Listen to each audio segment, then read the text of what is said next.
Welcome in TV 15 education. मैं दिनेश पांडे, आपका host. इस टॉपिक को डिटेल में समझते हैं। नमस्कार, आज के इस खास एक्सप्लेनर में आपका स्वागत है। आज हम मानव शरीर को सुचारू रूप से चलाने वाले उन बेहद सूक्ष्म लेकिन बेहद शक्तिशाली जैविक इंजनों के बारे में बात करने वाले हैं जिन्हें हम एंजाइम्स कहते हैं। जरा सोचिए, हमारे शरीर के भीतर हर एक सेकंड में अनगिनत रासायनिक प्रतिक्रियाएं हो रही हैं और इन सबको पर्दे के पीछे से कंट्रोल कर रहे हैं ये छोटे छोटे एंजाइम। आज की हमारी पूरी चर्चा मुख्य रूप से 3 चीजों पर केंद्रित रहेगी: एंजाइम की प्रकृति, उनकी अद्भुत विशेषताएं और उन्हें वर्गीकृत करने वाला वो मशहूर OTLIL फॉर्मूला। तो चलिए शुरू करते हैं। खैर, आगे बढ़ने से पहले एक नजर डाल लेते हैं कि आज हम क्या क्या कवर करने वाले हैं। हम शुरुआत करेंगे एंजाइम की बेसिक प्रकृति से, फिर देखेंगे कि कौन से कारक इनकी कार्यक्षमता को प्रभावित करते हैं। उसके बाद हम अवरोधकों यानी इनहिबिटर्स के बारे में बात करेंगे, फिर OTHIL क्लासिफिकेशन को समझेंगे और आखिर में कुछ प्रमुख एंजाइमों का थोड़ा गहराई से विश्लेषण करेंगे। तो सबसे पहले समझते हैं कि आखिर इन एंजाइमों की बुनियादी प्रकृति क्या होती है। देखिए, एंजाइम मूल रूप से जैव उत्प्रेरक यानी बायोकैटलिस्ट्स होते हैं। अगर इसे बिल्कुल आसान शब्दों में कहें तो ये वो बायोलॉजिकल मॉलिक्यूल हैं जो किसी भी जीवित जीव के भीतर होने वाले केमिकल रिएक्शंस की स्पीड को बढ़ाने का काम करते हैं।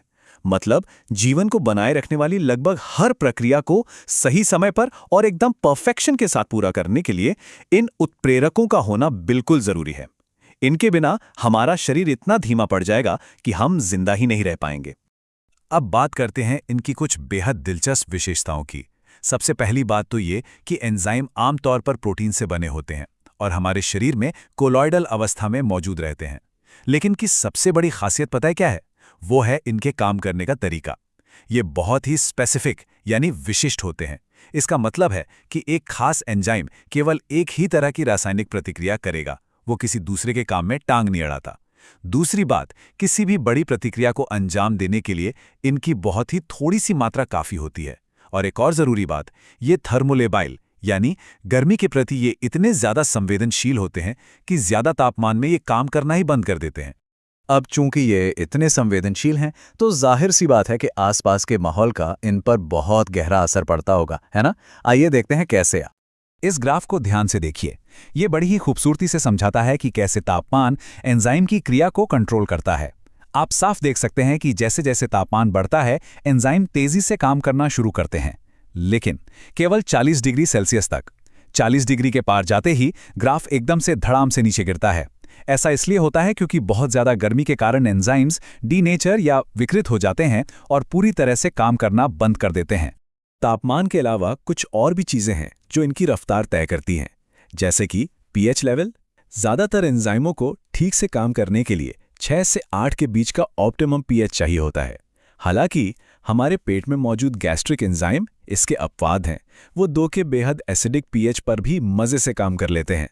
इसके अलावा जैसे जैसे सबस्ट्रेट की मात्रा बढ़ती है एंजाइम का काम भी बढ़ता है, लेकिन सिर्फ एक फिक्स लिमिट तक। और एक बहुत ही अहम बात, मेडिकल फील्ड में इस्तेमाल होने वाले रेडिएशन जैसे यूवी किरणें, बीटा, गामा और एक्सरे इन बेचारों को पूरी तरह से निष्क्रिय कर सकते हैं। लेकिन रुकिए, ऐसा नहीं है कि हर चीज एंजाइम को धीमा ही करती है। कुछ अणु ऐसे भी होते हैं जो एंजाइम के पक्के दोस्त की तरह काम करते हैं। इन्हें हम सह एंजाइम्स या एक्टिवेटर्स कहते हैं। NAD, NADP, FAD और FMN जैसे अणु इसके बेहतरीन उदाहरण हैं। ये प्रमोटर्स की तरह काम करते हैं और एक्टिवेट होकर एंजाइम की स्पीड को और बढ़ा देते हैं, जिससे हमारे शरीर की बायोलॉजिकल प्रक्रियाएं और भी तेज हो जाती हैं। चलिए, अब बात करते हैं उन चीजों की जो इन एंजाइमों के रास्ते में दीवार बनकर खड़े हो जाते हैं, यानी अवरोधक या इनहिबिटर्स। इस बारे में सबसे दिलचस्प बात यह है कि ये अवरोधक मेनली 2 तरीकों से एंजाइम को चकमा देते हैं। पहला है प्रतिस्पर्धी अवरोध, कंपेटिटिव इनहिबिशन। इसमें क्या होता है कि अवरोधक सीधा एंजाइम की मुख्य सक्रिय साइट पर जाकर बैठ जाता है। सोचिए, जैसे आपकी फिक्स पार्किंग की जगह पर किसी और ने गाड़ी खड़ी कर दी हो, जिससे असली सबस्ट्रेट वहां जुड़ ही नहीं पाता। दूसरा तरीका है गैर प्रतिस्पर्धी अवरोध, नॉन कंपेटिटिव इनहिबिशन। इसमें अवरोधक किसी और हिस्से से जुड़ जाता है, जिससे एंजाइम का पूरा आकार ही बदल जाता है और फिर वो अपने असली सबस्ट्रेट को पहचान ही नहीं पाता। इस चीज को हम असल जिंदगी के मेडिकल खतरों से जोड़ के देख सकते हैं। मिसाल के तौर पर भारी धातुएं जैसे कि चांदी, सिल्वर और पारा, मर्क्यूरी, जब ये शरीर के अंदर जाती हैं तो ये बहुत ही खतरनाक अवरोधक बन जाती हैं और सीधा हमारे एंजाइमों की रफ्तार को धीमा कर देती हैं। इसी तरह कुछ खास तरह की दवाएं भी इसी कॉन्सेप्ट पर बनाई जाती हैं ताकि वो बीमारी पैदा करने वाले विशिष्ट एंजाइमों को रोक सकें। तो अब हम आते हैं आज के एक्सप्लेनर के सबसे महत्वपूर्ण और मजेदार हिस्से पर, OTHL क्लासिफिकेशन। आइए देखते हैं ये क्या है। विज्ञान में हर चीज को व्यवस्थित करने का एक तरीका होता है और एंजाइमों के लिए दुनिया भर में जिस अकादमिक ढांचे का इस्तेमाल किया जाता है वो है OTHLIL। अब ये कोई रैंडम सा शब्द नहीं है, ये एक बेहद कमाल का फॉर्मूला है जिसे मेडिकल और साइंस के लोग एंजाइमों के 6 मुख्य वर्गों को याद रखने के लिए इस्तेमाल करते हैं। चलिए इसे फटाफट डिकोड कर लेते हैं। O का मतलब है ऑक्सीडोरिडक्टेसेस, जिसमें LDH जैसे एंजाइम आते हैं। T से होता है ट्रांसफरेसेस, जैसे कि ट्रांसएमिनेज। H हमें बताता है हाइड्रोलेसिस के बारे में, जिसमें सुक्रेज और प्रोटीज शामिल हैं। फिर पहला L लाइसिस के लिए है। I का मतलब है आइसोमेरेसिस, और जो आखिरी L है वो लाइगेसिस के लिए है, जिसका एक बहुत ही पॉपुलर उदाहरण है DNA लाइगेज। DNA लाइगेज, ये पूरा का पूरा वर्गीकरण सिर्फ एक बात पर टिका है कि वो पर्टिकुलर एंजाइम कौन सी रासायनिक प्रतिक्रिया को अंजाम दे रहा है। अब जब हमने OTHLIL को समझ लिया है तो आइए इनमें से कुछ खास वर्गों को थोड़ा जूम इन करके देखते हैं।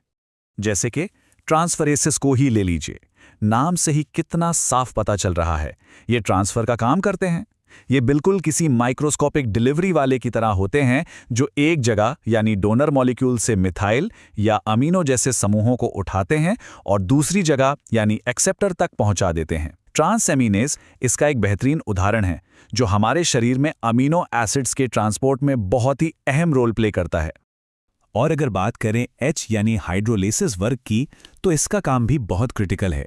सुक्रेज, एस्टरेसिस और प्रोटीएज इसके कुछ जाने माने उदाहरण हैं। ये वो एंजाइम हैं जो पानी का इस्तेमाल करके अलग अलग तरह के केमिकल बॉन्ड्स को तोड़ने में माहिर होते हैं। जाहिर सी बात है, हमारे शरीर में खाना पचाने जैसी बुनियादी और ज़रूरी प्रक्रियाओं के लिए इनका होना कितना ज़्यादा ज़रूरी है।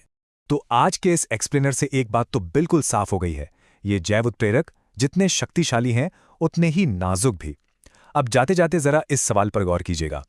जब किसी गंभीर बीमारी में हमारे शरीर का बुखार 40 डिग्री सेल्सियस को पार कर जाता है या कभी गलती से पारा जैसी भारी धातुएं हमारे खून में मिल जाती हैं, तब शरीर को जिंदा रखने वाले इन छोटे, गर्मी से घबराने वाले थर्मोलेबल इंजन्स का क्या हाल होता होगा।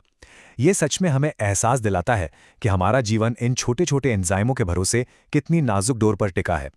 उम्मीद है आज का ये विश्लेषण आपको पसंद आया होगा। आज जुड़ने के लिए बहुत बहुत धन्यवाद। TV15 एजुकेशन, देखते रहिए और आगे बढ़ते रहिए। TV15 education.